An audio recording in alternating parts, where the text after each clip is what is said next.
Hi hello welcome to our channel. నేను మీ సిరి. ఈరోజు మనం చెప్పుకోబోయే కథ నువ్వే కావాలని పార్ట్ 64. కథలనే ముందు వీడియోని లైక్ చేసి హైప్ చేయండి ఫ్రెండ్స్. నీ భార్య అక్కడ అమ్మవారి సన్నిధిలో ఉంది, పిలుచుకురమ్మంటారా? ఆ అమ్మ దగ్గరే ఉంది అంటే క్షేమంగా ఉంటుంది, పర్వాలేదు అని అన్నాడు. ఇప్పుడు ఏమి చేయాలి స్వామి అని అడిగాడు విక్రమ్. ఆ స్వామి ముందు ఉన్న అమ్మవారి ఫోటో కింద విభూతి చేతితో తీసుకుని పిడికడి బిపించి నుదుటి దగ్గర చేతిని పెట్టుకున్నాడు. కళ్ళు మూసుకొని కొన్ని క్షణాలు అలాగే ఉండిపోయాడు. భవిష్యత్తులో జరగబోయే దృశ్యాలు కనిపిస్తుంటే ఒక్క క్షణం భీతి కలిగింది ఆ స్వామికి. ఉలిక్కిపాటుగా కళ్ళు తెరిచి చూశాడు. తన వైపే ఆతృతగా కనిపిస్తున్న విక్రమ్ని చూడగానే బాధగా అనిపించింది ఆయనకి. చేతిలో ఉన్న విభూతి తీసి విక్రమ్కి పెట్టి, మరో వారం రోజుల్లో నీ భార్య సమస్య తీరుతుంది అనగానే షాక్ అయిపోయి వెంటనే తేరుకుని సంతోషపడిపోయాడు విక్రమ్. అంటే ఆ శక్తి భార్యను వదిలేస్తుందా స్వామి అని సంతోషంగా అడిగాడు. ఆ మాటకని చిన్నగా నవ్వి, రేపు ఒక్కరోజు గుడిలో ఉండి ఎల్లుండి ఉదయాన్నే ఇంటికి వెళ్ళిపోండి. ఏ తాయెత్తులో అవసరం లేదు మీకు. త్వరలోనే మీ ఇంట్లో సంతోషాలు వస్తున్నాయి. ఆ తర్వాత ఎలా ఉంటుందో అని అర్థమయ్యి కాకుండానే చెప్పాడు. అంటే నిజంగానే నా భార్యకి ఎటువంటి ప్రమాదం లేదా స్వామి? అంత త్వరగా ఈ సమస్య ఎలా తొలగిపోతుంది స్వామి అని అడిగాడు అయోమయంగా. నువ్వు ఏది చేసినా చేయకపోయినా ఏది జరగాలని ఉంటే అది జరుగుతుంది. మనం జాగ్రత్తలో మనం ఉండాలి. ఇప్పటికీ ఎప్పటికీ చెబుతున్నాను, నీ భార్య దీర్ఘాయుష్కురాలు అని విక్రమ్తో చెప్పి, నీకు మాత్రం దినదిన గండాలు ప్రారంభం అని మనసులో అనుకున్నారాయన. ఇది చాలు స్వామి, ఎందుకంటే ఇంకేం వద్దు. దేవుడే లేడు అనుకుని నా చేత కళ్ళు తెరిపించారు అని ఆయన కాళ్ళకి నమస్కరించాడు విక్రమ్. దీర్ఘాయుష్మాన్ భవ అని కళ్ళు మూసుకుని విక్రమ్ తల మీద చేయి వేసి విక్రమ్ లేవగానే అతని వైపు చూసి, నీకు ఏదైనా సమస్య వస్తే నన్ను కలు అని చెప్పారాయన. అలాగే అన్నట్టు తల ఊపాడు విక్రమ్. మరొకసారి స్వామీజీ చేతులు జోడించి నమస్కరించి వెనుతిరిగాడు. విక్రమ్ ఆయన పిలవగానే ఆశ్చర్యంగా వెనక్కి తిరిగి చూశాడు. తన పేరు కూడా చెప్పలేని విషయం గుర్తుకొచ్చి ఆ స్వామీజీ మెడలో ఉన్న రుద్రాక్షమాల తీసి, ఇది అమ్మవారి పాద పద్మముల దగ్గర పెట్టి పూజ చేసినది.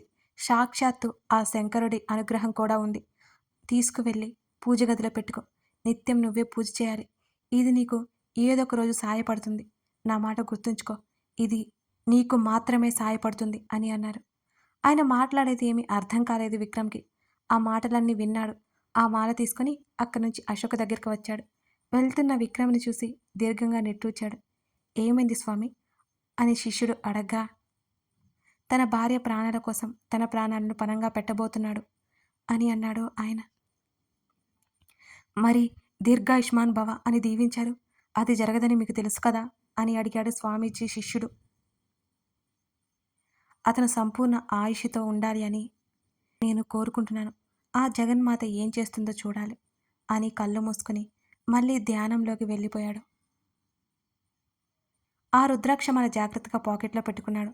అమ్మవారి భజనలో లీనమైపోయిన అశోక్ని చూస్తూ కూర్చున్నారు దూరంగా విక్రమ్. అమ్మవారి ప్రతిమ వైపు చూస్తూ, నా భార్యకి ఏమీ కాకుండా చూడు తల్లి, నా కుటుంబానికి నువ్వే రక్ష అంటూ చేతులెత్తి నమస్కరించాడు విక్రమ్. తన గురించి కోరుకోవడం మాత్రం విక్రమ్ మరిచిపోయాడు. అమ్మవారి మెడలో ఉన్న పువ్వుల మాల నుండి ఓ పువ్వు రాలి కింద పడింది. ఆ పువ్వు దేనికి సంకేతమో మరి చూడాలి. అమ్మవారి ప్రసాదం తీసుకుని విక్రమ్ దగ్గరికి వచ్చింది అశోక. బావా అంటూ పక్కన కూర్చుంది. ఆ అన్నాడు ఆలోచన నుంచి బయటకొచ్చి. అతని కళ్ళకు అద్ది ఆ ప్రసాదాన్ని అతని నోట్లో పెట్టింది. తన నోట్లో వేసుకొని, బావా ఇటు సైడు మండపంలో పడుకోవచ్చంట, నిద్రొస్తుందా అని అడిగింది అశోక. ఒకసారి చుట్టూ చూశాడు విక్రమ్. అమ్మవారి భజన కార్యక్రమాలు అయిపోవడంతో చాలామంది ఇళ్ళకు బయలుదేరారు. వారిలో కొంతమంది గుడిలోనే ఉన్నారు. సరే పద అంటూ ఆమెతో పాటు లేచి, కార్లో బెడ్షీట్ ఉంది తీసుకొస్తాను సరేనా అని అన్నాడు విక్రమ్. చూసావు కదా ఎంత చీకటిగా ఉందో, బయట కారు ఎక్కడో దూరంగా ఉంది. ఇప్పుడు అవసరం బయటికి ఏమీ అక్కర్లేదు అని అంది అశోక. ఏం కాదులేవే, నువ్వు మాత్రం బయటికి రావద్దు, ఇక్కడే ఉండు అంటూ అతని పాకెట్లో ఉన్న ఫోన్ ఆమెకిచ్చాడు విక్రమ్. బయటకు వచ్చాడు విక్రమ్. గుడికి కాస్త దగ్గరలో మాత్రమే లైట్ ఉంది. ఆ తర్వాత పార్కింగ్ ప్లేస్ అంతా చాలా చీకటిగా ఉంది. కారు వైపు నడక సాగించాడు. ఏదైతే ఏమైందని బయటకు వచ్చాడంతే. అశోక్ గురించి ఉన్న భయం అతని గురించి మాత్రం అతనికైతే లేదు. సరాసరి కారు దగ్గరికి వచ్చి బ్యాగ్లో ఉన్న బెడ్షీట్ తీసుకుని మళ్ళీ లోపలికి నడిచాడు విక్రమ్. ఆ అదృశ్య శక్తి విక్రమ్ని వశీకరణం చేసుకోవాలనుకుంది. కానీ అతని పాకెట్లో ఉన్న రుద్రాక్షమాల ఆ శక్తిని తాకనివ్వలేకపోయింది. బాబు అని ఎవరు పిలవడంతో తల పక్కకి తిప్పి చూశాడు విక్రమ్. అక్కడ పళ్ళరసం అమ్మే బండి ఉంది. బాబు పళ్ళరసం కావాలా అని అడిగింది. అక్కడున్న ఒక నడి వయస్కురాలు వద్దమ్మా అంటూ లోపలికి వెళ్ళిపోతుంటే, మీ కళ్ళ ముందు తయారు చేస్తాను బాబు, చాలా బాగా చేస్తాను. ఈ పని అయిపోతే ఇంటికెళ్తాను బాబు, పిల్లలు ఎదురు చూస్తూ ఉంటారు నా కోసం, తీసుకోండి బాబు అని దీనంగా అడిగింది ఆవిడ. సరే అని ఆమె దగ్గరికి నడిచాడు విక్రమ్. అతని ముందే పళ్ళు కోసి జ్యూస్ పిండి ఇచ్చింది.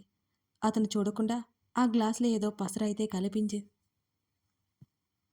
డబ్బులిచ్చేసి నడుస్తుంటే దండం పెట్టింది. ఆ గ్లాస్ పట్టుకుని గూడి లోపలికి వచ్చాడు విక్రమ్. అశోక్ దగ్గరికి వెళ్ళి బెడ్షీట్ కింద పరిచి పక్కనే కూర్చున్నాడు విక్రమ్. అశు ఇదిగో అంటూ జ్యూస్ గ్లాస్ ఆమెకిచ్చాడు. ఎప్పుడు సాయంత్రం తినేసి రావడం వాళ్ళ ఇద్దరికీ ఆకలి మొదలైంది. ఆ జ్యూస్ తాగి బావా ఇక చాలు అంటూ అతనికి ఇచ్చింది కొంచెం. మిగిలిన సగం తాగేసి డస్ట్బిన్లో పడేసి వచ్చాడు విక్రమ్. అతను కూర్చుని ఉంటే అతని ఒడిలో తల పెట్టుకుని పడుకుంది అశోక. గుడిలో నిద్ర చేయడానికి బోల్డంత మంది అక్కడికొచ్చారు. సన్నగా అమ్మవారి పాటలు వినిపిస్తూనే ఉన్నాయి. కాసేపటికి గుడి అంతా సైలెంట్ అయిపోయింది. మెల్లిగా నిద్రలోకి జారుకుంది అశోక. అలాగే కళ్ళు మూసుకుని పడుకున్నాడు విక్రమ్. ఇద్దరు నిద్రలోకి జారుకున్నారు. ఎన్నో రోజుల తర్వాత ప్రశాంతంగా పడుకున్నాడు విక్రమ్. బాధ్యత అంతా అమ్మవారి మీద వదిలేసి. ఆ రోజు మధ్యాహ్నంకి ఎప్పుడో అమావాస్య గడియలు అయిపోయాయి. స్వామీజీ చెప్పిన విషయాలు గుర్తు చేసుకుని ధైర్యంగా ఇంటికి బయలుదేరాడు విక్రమ్. ఇంటికి వెళ్ళి విక్రమ్ లంచ్ ప్రిపేర్ చేస్తుంటే ఫ్రెష్ అయి వచ్చింది అశోక. కాసేపటి తర్వాత విక్రమ్ స్నానం చేసి ఆ రుద్రాక్షమాల దేవుడి గదిలో పెట్టొచ్చాడు. ఇంకేం దిగులు లేదు అనుకుంటూ ఇద్దరూ భోజనం చేశారు. అశు నైట్ సరిగ్గా పడుకోలేదు కదా, వెళ్ళి రెస్ట్ తీసుకో అని విక్రమ్ చెప్పాడు. నేను బాగానే పడుకున్నాను, నువ్వే పడుకోలేదు, వెళ్ళి రెస్ట్ తీసుకో బావా అని అంది అశోక. నాకు కొంచెం వర్క్ ఉంది అశు అంటూ తన తండ్రికి కాల్ చేసి మాట్లాడి ల్యాప్టాప్ చేతుల్లోకి తీసుకున్నాడు విక్రమ్. అతన్ని చూస్తూ వెళ్ళి బెడ్ మీద పడుకుంది అశోక. ఆమె శరీరంలో ఏవో మార్పులు జరుగుతున్నాయి. కానీ అవేంటో ఆమెకి తెలియడం లేదు. మొండిగా అలా పడుకుని ఉంది అశోక. మరో అరగంట తర్వాత విక్రమ్ శరీరంలో ఏదో తేడా. కుదురుగా ఉండలేకపోయాడు విక్రమ్. అతని చూపు అశోక వైపుకి మళ్ళింది. నిద్రలో అటు ఇటు కదులుతోంది అశోక. తలుపులు మూసేసి కర్టన్లు క్లోజ్ చేసి ఆమె దగ్గరికి వెళ్ళాడు విక్రమ్. ఆ జ్యూస్ తాగిన 12 గంటల దాటేసరికి అందులో కలిపిన పసరు వాళ్ళ శరీరాలను ప్రభావితం చేస్తోంది. విక్రమ్ పక్కకు రాగానే కళ్ళు తెరిచి చూసింది అశోక. ఇద్దరి చూపులు కలుసుకున్నాయి. ఆ మత్తు కళ్ళలోకి మాయకి ఆమె పెదవులు అందుకున్నాడు విక్రమ్. ఆమెలో కలిగే అలజడి తగ్గించుకుంటూ విక్రమ్ని హత్తుకుంది గట్టిగా. ఎప్పుడూ లేనంతగా ఉప్పొంగుతున్న ఆవేశం అతనిలో. అతనికి అనుగుణంగా మారిపోయింది ఆమె కూడా. ఇరు శరీరాలు పెనవేసుకున్నాయి. అతన్ని దూరం జరపాలి అనే ఆలోచన లేదు ఆమెకు కూడా. ఒకరిలో ఒకరు కరిగిపోవాలని, కలిసిపోవాలనే ఆలోచన ఇద్దరిలోనూ ఉంది. వాళ్ళ మైండ్ పూర్తిగా కంట్రోల్ తప్పింది.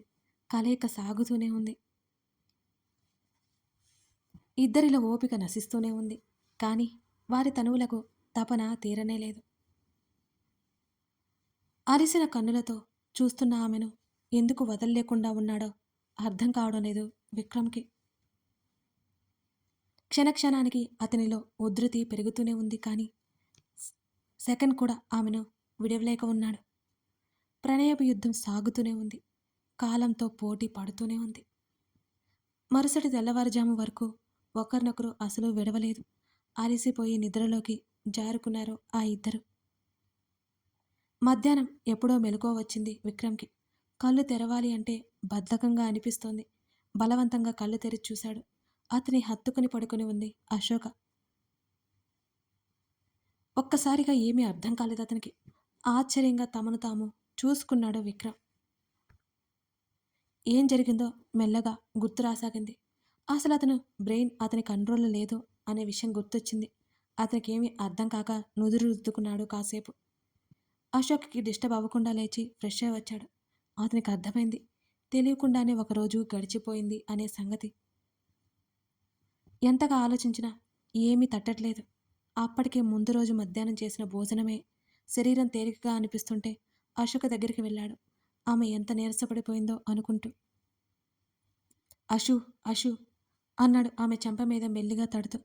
చిన్నగా మూలిగి పక్కకు తిరిగింది అశోక. బ్లాంకెట్ కిందకి లాగ్గానే ఆమె మెడ మీద అతని గుర్తులు కనిపించి తల పట్టుకున్నాడు విక్రమ్. అషు, అషు అంటూ ఆమె తల మీద చెయ్యేసి నిమురుతూ పిలిచాడు. అప్పటికి మెలకువ వచ్చింది అశోక్‌కి. మెల్లిగా కళ్ళు తెరిచి చూసింది విక్రమ్ వంక. నిద్రలో తెలియలేదు కానీ శరీరం అంతా భారంగా అనిపించింది ఆమెకు కూడా. లేవడానికి ప్రయత్నం చేసి తన వల్ల కాక అలాగే పడుకుని ఉంది Ashoka. Ashu, are you okay అని అడిగాడు విక్రమ్. అతని కళ్ళల్లో కనిపిస్తున్న కంగారు చూసి బావున్నట్టుగా తల ఊపింది అశోక. నిజానికి ఆమెకి ఏమీ బాగోలేదు. అషు, ఫ్రెష్ అవుదురా అన్నాడు ఆమె భుజం దగ్గర పట్టుకుని లేపుతూ. చిన్నగా అరిచింది అశోక. అషు అంటూ కంగారుగా ఆమె భుజం దగ్గర దుప్పటి తప్పించి చూశాడు. అతని కళ్ళల్లో నీళ్లు వచ్చాయి. దుప్పటి లాగేస్తుంటే బావా నేను బాగానే ఉన్నాను అని కంగారుగా చెప్పింది Ashoka. Sorry Ashu, I'm really సారీరా అంటూ హత్తుకున్నాడు ఆమెని. జరిగింది ఆమెకు చెప్పలేడు. కాన్షియస్లో ఎందుకు లేవా అని అడిగే ఆమె ప్రశ్నలకు సమాధానం ఇవ్వలేడు. అందుకే అతను మౌనంగా ఉండిపోయాడు కన్నీళ్లు కారుస్తూ. బావా ప్లీజ్ అని అంది అతని కన్నీళ్లు ఆమె భుజానికి తాకగానే. సారీ అషు మరొకసారి చెప్పాడు ఆమె ముఖాన్ని చేతుల్లోకి తీసుకుని. నువ్వు నా భర్తవి, దీనికి ఎవరైనా సారీ చెప్తారా అని నీరసంగా నవ్వింది. తనంత రాక్షసంగా ప్రవర్తించాడు. ఎర్రగా కమిలిన ఆమె శరీరం చెబుతోంది. ఆమె భుజం మీద ముద్దు పెట్టుకున్నాడు సున్నితంగా విక్రమ్ ఆమెని తిరిగి హత్తుకుంటూ.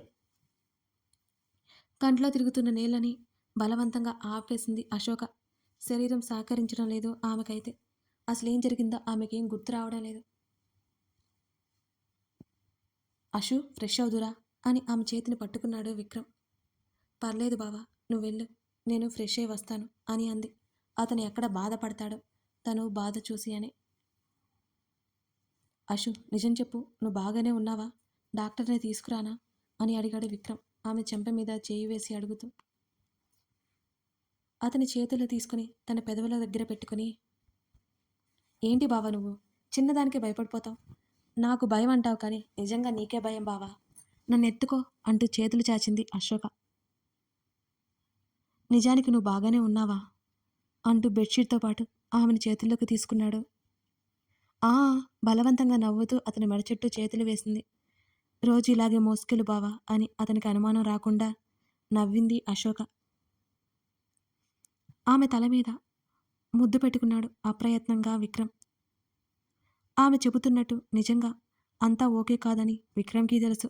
తన కోసం తను బాధపడకుండా, బాధని బయట పెట్టని తన మరదలు అలియాస్ తన భార్యని ప్రేమగా అలాగే చూస్తూ వాష్రూంలో దించాడు విక్రమ్. నువ్వెళ్ళు బావా అంది గీజర్ ఆన్ చేస్తూ. ఈరోజు నేను చేయిస్తానులే అని విక్రమ్ అంటుంటే నోటి మీద చేయి వేసుకుని, హవ్వా నువ్వేం చేయించిన అవసరం లేదు వెళ్ళు అని చిరుకోపంగా చెప్పింది అతనితో. నువ్వేం చెప్పినా నేను వెళ్ళను అషు అంటూ ఆమె భుజం చుట్టూ ఉన్న బ్లాంకెట్ లాగేశాడు. ఆమె శరీరానికి అతను చేసిన గాయాలు చూడగానే విక్రమ్ కళ్ళల్లో నీళ్లు టపటపా నేలకు జారాయి. అతని చేతిలో ఉన్న బ్లాంకెట్ మళ్ళీ చుట్టేసుకుని, బావా ఏంటిది అతని మెడవంపులో ముఖం దాచుకుంది అశోక ఏడ్చేస్తూ. సారీ చెప్పలేకపోతున్నాడు. ఆమెకు బాధ కలిగించిన అతని మీద అతనికే విపరీతమైన కోపం వస్తోంది. అషు, నేను కంట్రోల్లో లేనే, ప్లీజ్ నన్ను క్షమించవే అని దీనంగా అన్నాడు. అతని నోటి మీద చెయ్యి అడ్డు పెట్టి, ఇలా మాట్లాడితే ఊరుకోను, నీదేం తప్పలేదు, నేనే సెన్సిటివ్ అని అంది అశోక. ఆమె నుదురు అతని నుదురికి ఆనించాడు. ఒకరి మీద మరొకరికి, ఒకరికి మించి ఒకరికి బోలెడంతా ప్రేమ ఉంది వారి మధ్య. కథ కొనసాగుతోంది. అశోక తాగిన ఆ జ్యూసులో పసిరి కలిసింది అని చెప్పుకున్నాం కదా. ఇదివరకు కూడా అలాంటిదే జరిగింది. కానీ ఈసారి విక్రమ్ మీద ఆ ప్రయోగం జరిగింది. ఎందుకని ఇలా జరుగుతోంది? అసలు దాంట్లో ఏముంది?